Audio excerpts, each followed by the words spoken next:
మాజీ MP Gorantla మాధవ్కు court 14 రోజుల remand విధించింది. మాధవ్తో పాటు మిగతా 5గురికి కూడా న్యాయస్థానం 14 రోజుల రిమాండ్ విధిస్తూ ఆదేశాలు జారీ చేసింది.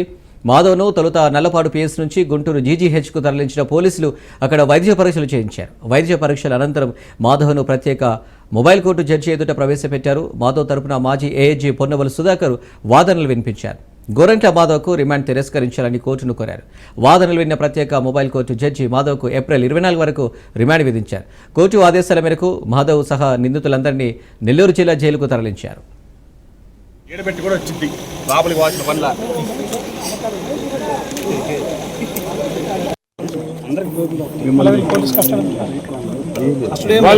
మళ్ళీ పిటిషన్ వేయాలి కదా, మళ్ళీ పిటిషన్ వేయాలి రేపు సోమవారం.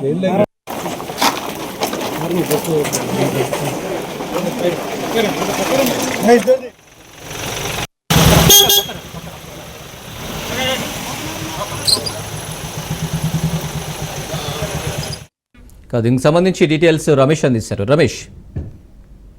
ఎస్ అనిల్, ఏదైతే మరి మాజీ ఎంపీ గోరంట్ల మాధవ్ కొద్దిసేపటి క్రితమే న్యాయమూర్తి ముందు హాజరుపరిచారు. ఏదైతే మరి ఐటీడీపీకి సంబంధించినటువంటి కిరణ్ కేసులో 307 కేసు నమోదు చేశారు.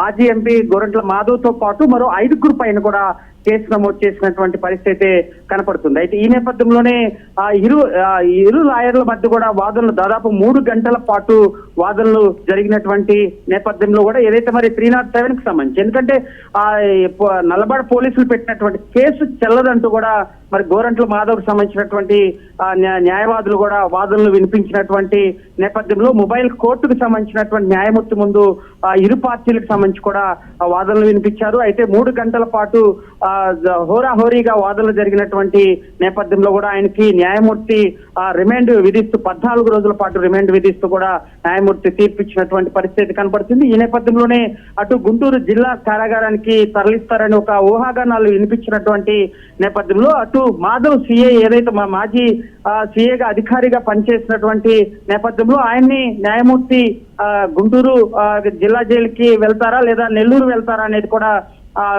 వినిపించినటువంటి నేపథ్యంలో నెల్లూరు కారాగారానికి కూడా తరలించేటువంటి అవకాశం ఉంది. ఆయన నెల్లూరు వెళ్తానని న్యాయమూర్తిని అడిగినటువంటి నేపథ్యంలో అక్కడికి తరలించాలంటూ కూడా న్యాయమూర్తి ఆదేశాలు అయితే జారీ చేసినటువంటి నేపథ్యంలో మరోపక్క కిరణ్ కూడా ఏదైతే మంగళగిరి సబ్ జైలుకి తరలించినటువంటి నేపథ్యంలో పట్టాభిపురం కేసులో పట్టాపురం పోలీస్ స్టేషన్ లో కూడా కిరణ్ పైన ఒక కేసు నమోదైనటువంటి నేపథ్యంలో తనను కూడా మరి విచారణ నిమిత్తం కూడా తీసుకువచ్చి ఒకవేళ గుంటూరు జిల్లా జైలుకి తరలించేటువంటి అవకాశం. ఎందుకంటే ఇద్దరి మధ్య వివాదం నెలకొన్నటువంటి నేపథ్యంలో గుంటూరు కారాగారానికి తరలిస్తారని చెప్పినటువంటి నేపథ్యంలో ఎట్టకేలకు కూడా నెల్లూరు జిల్లా జైలుకి కూడా తరలించేటువంటి అవకాశం ఉంది. అయితే నిన్నటి నుంచి కూడా ఒక ఉత్కంఠ నెలకొంది. ఏదైతే మరి గోరంట్ల మాధవ్ ఒక మాజీ ఎంపీగా పనిచేసినటువంటి నేపథ్యంలో ఒక పోలీస్ అధికారిగా ఉన్నటువంటి నేపథ్యంలో సాక్షాత్తు రోడ్డుపైకి కిరణ్ పోలీసు వాహనాన్ని ఆయన ఎమ్మడించినటువంటి వ్యవహారం కానీ దాడి చేసినటువంటి వ్యవహారం కానీ పూర్తి స్థాయిలో ఒక చర్చనీయాంశంగా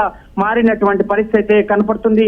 ఏదైతే మరి హాస్పిటల్కి వెళ్ళినటువంటి సమయంలో ఏదైతే వైద్య పరీక్షలకు జీజీహెచ్ కి తీసుకువెళ్తున్నటువంటి సమయంలో కూడా పోలీసులతో కూడా కొంత వాగ్వాదం నెలకొన్నటువంటి పరిస్థితి కనపడుతుంది. ఎందుకంటే ప్రెస్ మీట్ ఏర్పాటు చేసినటువంటి సమయంలో కూడా గోరంట్ల మాధవ్ ఒక మాజీ ఎంపీ ఫోటోకాల్ కూడా పాటించకుండా ఎలా మీడియా ముందుకు ప్రవేశపెడతారంటూ కూడా ఆయన పోలీసులతో వాదించినటువంటి పరిస్థితి కనపడుతుంది. అయితే ఏదైతే మరి పూర్తి స్థాయిలో ఎట్టకేలకు కూడా case non available case warranty ఇచ్చినటువంటి నేపథ్యంలో కూడా గోరంట్ల మాధవ్ తో పాటు తనకు సంబంధించినటువంటి అనుచరులు 5గురు పైన కూడా నాన్ అవైలబుల్ కేసు నమోదు చేశారు.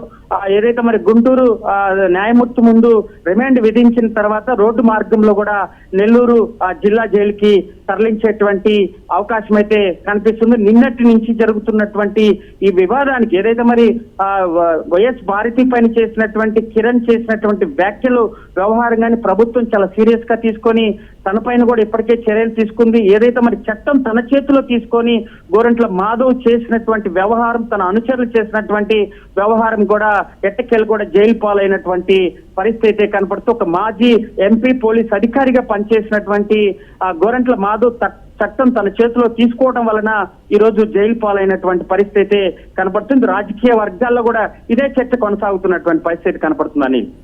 Right Ramesh, thank you.